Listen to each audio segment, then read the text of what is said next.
Welcome back. BRS MLA పాడి కౌశిక్ రెడ్డిపై వచ్చిన ఫిర్యాదును అసెంబ్లీ ఎథిక్స్ కమిటీ విచారించనుంది. ఆగస్టు 29 ఉదయం 11 గంటలకు అసెంబ్లీ కమిటీ హాల్ 1లో ఎథిక్స్ కమిటీ సమావేశం కానుంది. గత అసెంబ్లీ సమావేశాల్లో కడియం శ్రీహరిపై కౌశిక్ రెడ్డి వ్యవహరించిన తీరుపై వచ్చిన ఫిర్యాదు కమిటీ పరిశీలించనుంది. మార్చి 29న అసెంబ్లీలో జరిగిన ఘటనకు సంబంధించిన అంశాలు పరిశీలించి తదుపరి చర్యలపై సిఫారసులు చేయనుంది. సమావేశానికి హాజరు కావాలని కమిటీ సభ్యులకు అసెంబ్లీ శాసన కార్యదర్శి సమాచారం పంపారు.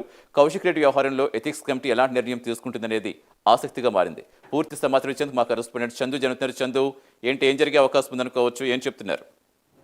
సతీష్, ఆగస్టు 29వ తారీఖు అసెంబ్లీ ఎథిక్స్ కమిటీ సమావేశం జరుగుతుంది. సమావేశంలో పాడి కౌశిక్ రెడ్డి గతంలో అసెంబ్లీలో వ్యవహరించిన తీరుపైన ప్రధానంగా చర్చించబోతున్నారు. దీనికి సంబంధించి ఎథిక్స్ కమిటీ చైర్మన్, అందులో ఉన్నటువంటి సభ్యులకు సంబంధించి అసెంబ్లీ సెక్రటరీ సమాచారం కూడా ఇచ్చారు. ఖచ్చితంగా అందరూ హాజరు కావాలని కూడా వాళ్ళు అందులో కోరారు. ముఖ్యంగా చూసినట్టయితే మార్చి 29 జరిగినటువంటి అసెంబ్లీ సమావేశాల్లో పాడి కౌశిక్ రెడ్డి మాట్లాడుతున్న సమయంలోనే కడియం శ్రీహరి కూడా అసెంబ్లీలో లేచారు. ఆయన లేచి మాట్లాడుతున్న సమయంలో కడియం శ్రీహరిని ఉద్దేశించి కూడా కొన్ని వ్యాఖ్యలైతే కౌశిక్ రెడ్డి చేశారు. ముఖ్యంగా కడియం శ్రీహరి మీరు ఏ పార్టీలో ఉన్నారని కూడా ఆయన ప్రశ్నించారు. ఈ క్రమంలోనే కొంత వాగ్వాదం చోటు చేసుకుంది. ఈ క్రమంలో కౌశిక్ రెడ్డి కడియం శ్రీహరిని ఉద్దేశించి తుపాకీతో కాల్చివేస్తాను అన్నట్టుగా ఆయన వ్యవహరించారంటూ కూడా అప్పుడు ఆ రోజు కాంగ్రెస్ పార్టీ సభ్యులంతా కూడా ఆందోళన చేశారు. ఖచ్చితంగా కౌశిక్ రెడ్డిని సస్పెండ్ చేయాలంటూ కూడా డిమాండ్ చేసిన క్రమంలో స్పీకర్ ఎథిక్స్ కమిటీ కూడా ఏర్పాటు చేశారు. ఎథిక్స్ కమిటీకి కౌశిక్ రెడ్డి వ్యవహారాన్ని కూడా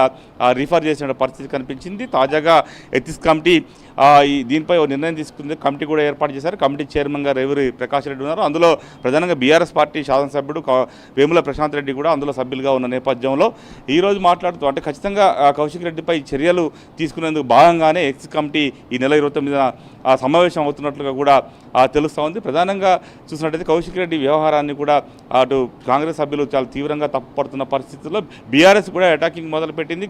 అదే రోజు అదే సమావేశాల్లో కాంగ్రెస్ పార్టీ సంబంధించినటువంటి సభ్యులు కూడా చాలా ఇష్టానుసారంగా వ్యవహరించారు. వాళ్ళ ప్రవర్తన పైన కూడా చాలా వీడియోలను కూడా బీఆర్ఎస్ పార్టీ రిలీజ్ చేసింది. ముఖ్యంగా అటు ఎమ్మెల్యే వీర్లపల్లి శంకర్ కావచ్చు, అదేవిధంగా మందుల స్వామిలు కత్తుల కోలాటం అంటూ కూడా ఆయన మాట్లాడారు. అదేవిధంగా దానం నాగేందర్ కూడా ఇష్టారాజ్యంగా మాట్లాడారు. వాళ్ళపై ఎందుకు చర్యలు తీసుకోరు, ఎథిక్స్ కమిటీకి ఎందుకు రిఫర్ చేయరు, ముఖ్యమంత్రి కూడా భాష కూడా అసెంబ్లీలో సరిగా లేదు. గతంలో అటు కేసీఆర్ను ఉద్దేశించి కూడా ముఖ్యమంత్రి అనేక అసభ్యకర వ్యాఖ్యలు చేశారు. దానిపైన ఎథిక్స్ కమిటీకి ఎందుకు రిఫర్ చేయరు? ప్రతిపక్ష ఎమ్మెల్యేలు ఎవరైతే ఉంటారో ప్రశ్నిస్తున్నారు కాబట్టి వాళ్ళపై ఎథిక్స్ కమిటీ రిఫర్ చేస్తూ వాళ్ళపై చర్యలు తీసుకోవాలని కూడా ఈ ప్రభుత్వం చూస్తోంది. దీన్ని తీవ్రంగా బీఆర్ఎస్ పార్టీ అయితే తప్పుపడుతూ ఉంది. ప్రధానంగా చూసినట్టయితే గత అసెంబ్లీ సమావేశాల్లో అంటే మొదటి నుంచి కూడా కౌశిక్ రెడ్డి వ్యవహార శైలిపై కొంత కాంగ్రెస్ పార్టీ నేతలు కూడా ఆగ్రహంగానే ఉన్నారు. గతంలో ఆయన మాట్లాడుతున్నటువంటి తీరుపై కూడా అసహనం వ్యక్తం చేస్తున్న పరిస్థితుల్లో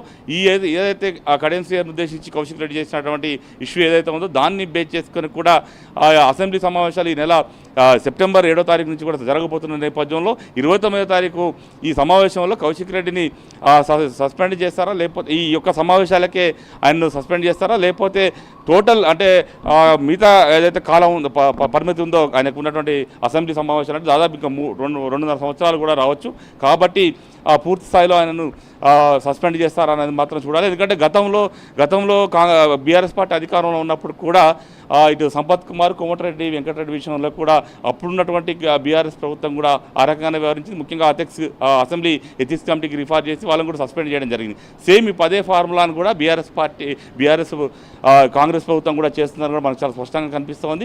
ముఖ్యంగా కౌశిక్ రెడ్డిపై చర్యలు తీసుకునేందుకు భాగంగానే ఎథిక్స్ కమిటీ ఈ నెల 29 సమావేశం అవుతున్నట్టు కూడా చాలా స్పష్టంగా అర్థమవుతోంది. అయితే కొంత బీఆర్ఎస్లో కూడా ఆందోళన అయితే కనిపిస్తూ ఉంది. ఎందుకంటే కౌశిక్ రెడ్డిని ఖచ్చితంగా సస్పెండ్ చేయడంలో భాగంగానే ఇప్పుడు ఈ కమిటీ కూర్చుంటుంది అనేటువంటి అభిప్రాయాన్ని కూడా బీఆర్ఎస్ పార్టీ నేతలు అయితే వ్యక్తం చేస్తున్నారు. కొద్దిసేపటి క్రితమే కౌశిక్ రెడ్డి చిట్చాటుగా మాట్లాడుతూ ప్రస్తుతం అయితే నేను ఏమో మాట్లాడను, ఎథిక్స్ కమిటీ ఏ రోజైతే సమావేశం అవుతుందో అది ఆ రోజు తాను స్పందిస్తానని మాత్రమే కౌశిక్ రెడ్డి చెబుతున్నటువంటి పరిస్థితి అయితే ఉంది.